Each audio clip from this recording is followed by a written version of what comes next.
Everything we thought we knew about ancient civilizations may be dangerously incomplete. High above the deserts of southern Peru, carved into the earth itself, lie colossal symbols so vast they can only be fully seen from the sky. Perfect lines stretching for miles. Giant animals etched with impossible precision. Shapes that defy erosion, time, and explanation.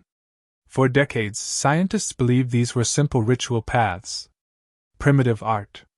But that explanation is beginning to crack. Because the deeper we look, the more unsettling the truth becomes.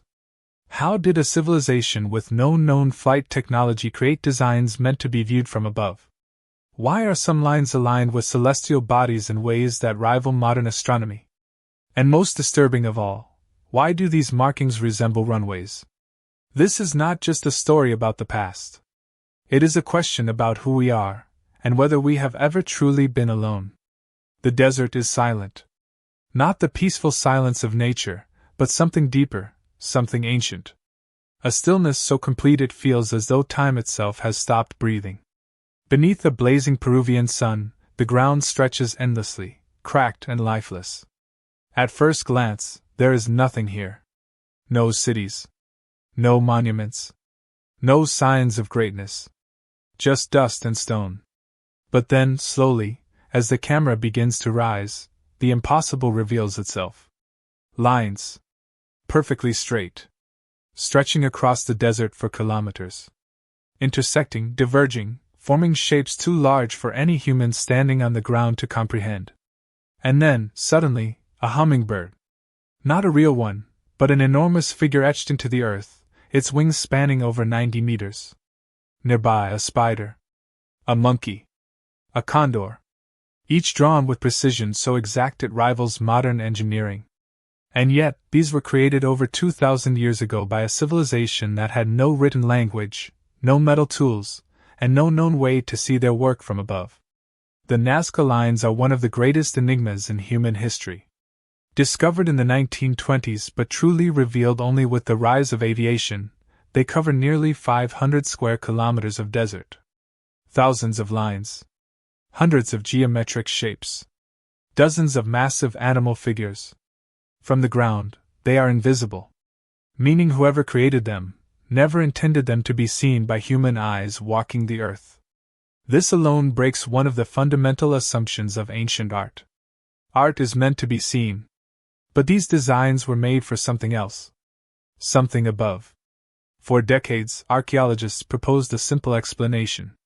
These were ritual pathways. Sacred routes walked during religious ceremonies. The figures, they argued, were offerings to the gods. Symbols meant to be viewed by deities in the sky. It was a comforting answer. Logical. Human.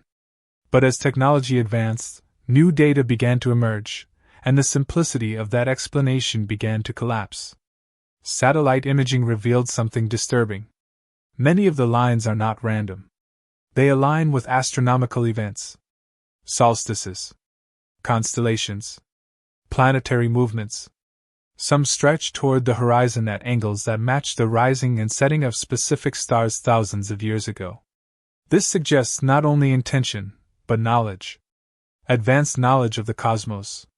Knowledge that should not have existed in a culture with no telescopes, no written records, and no clear mathematical system. But even that is not the most unsettling part. Because among the lines there are shapes that do not resemble animals or rituals at all. Long, wide strips of flattened earth. Smooth. Straight. Parallel. Almost like runways. And this is where the mystery takes a darker turn. Because if these were not just messages to the gods, then who, or what, were they meant for? To understand the Nazca Lines, we have to step into a world that no longer exists.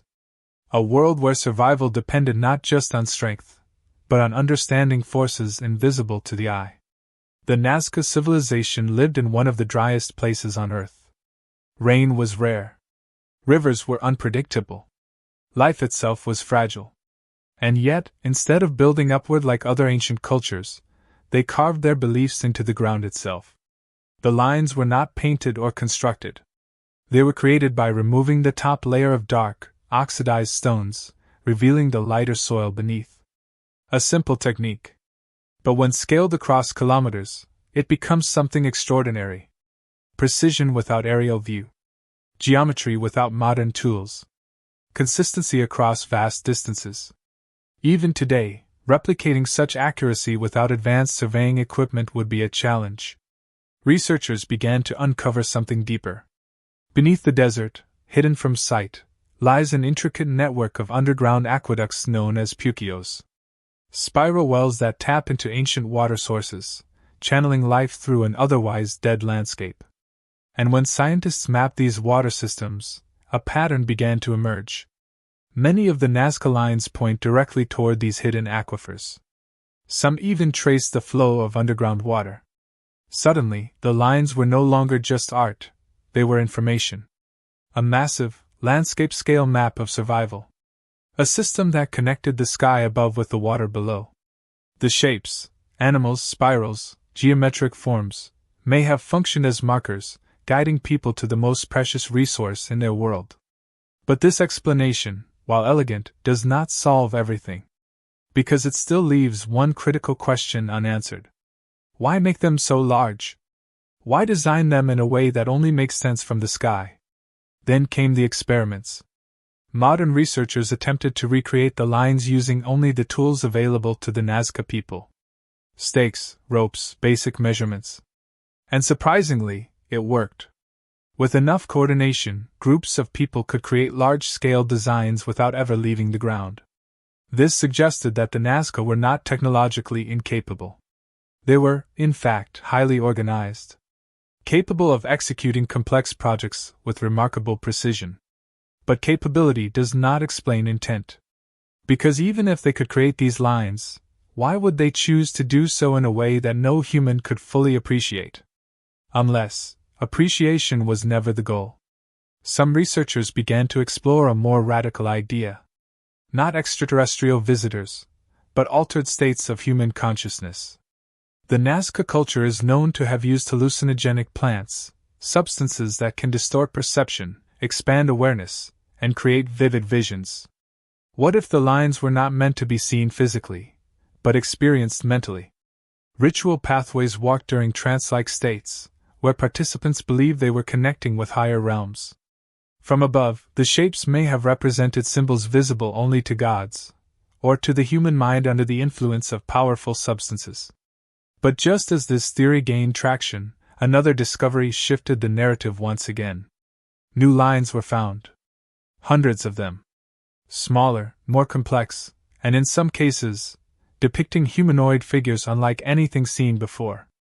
And suddenly, the question was no longer how they were made, but whether we have been looking at them the wrong way all along.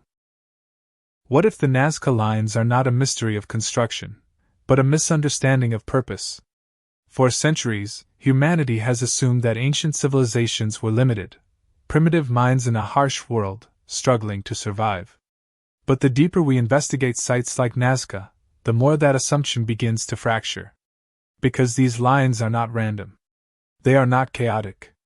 They are part of a system. A system that connects land, water, sky, and belief into a single, unified expression. And when you begin to see it that way, the scale becomes almost overwhelming. This is not art in the traditional sense. This is not infrastructure. This is something else entirely. Something that blurs the line between science, spirituality, and environmental intelligence. The Nazca people were not just marking the land. They were interacting with it. Encoding knowledge into the earth itself in a way that could survive time, erosion, even the collapse of their own civilization. Now imagine this, a culture that understands its environment so deeply that it builds on a scale visible only from above, not because they could fly, but because they believe something else could see. Not necessarily aliens in the way we imagine, but intelligences, forces, or dimensions that exist beyond ordinary perception. It sounds unsettling. But throughout history, across continents, we see the same pattern. Massive structures aligned with the stars. Sacred sites placed with impossible precision. Civilizations separated by oceans, yet sharing similar obsessions with the sky. What if this is not coincidence? What if ancient humans were not isolated, but connected through a shared understanding we have since lost? And if that is true, then the Nazca Lines are not just a message upward. They are a message forward, through time. A signal waiting to be decoded by a future civilization capable of seeing the full picture. But here is where the implications become truly unsettling. Because in the modern world, we pride ourselves on progress. Technology. Data. Control. And yet, despite all our satellites, our drones, our advanced imaging systems, we are still arguing about what these lines mean. Still uncertain. Still guessing. Which raises a disturbing possibility. That knowledge does not always move forward. That civilizations can forget. That something once understood with clarity can become a mystery, even when it is right in front of us. The Nazca Lines may not represent a lost technology, but a lost way of thinking.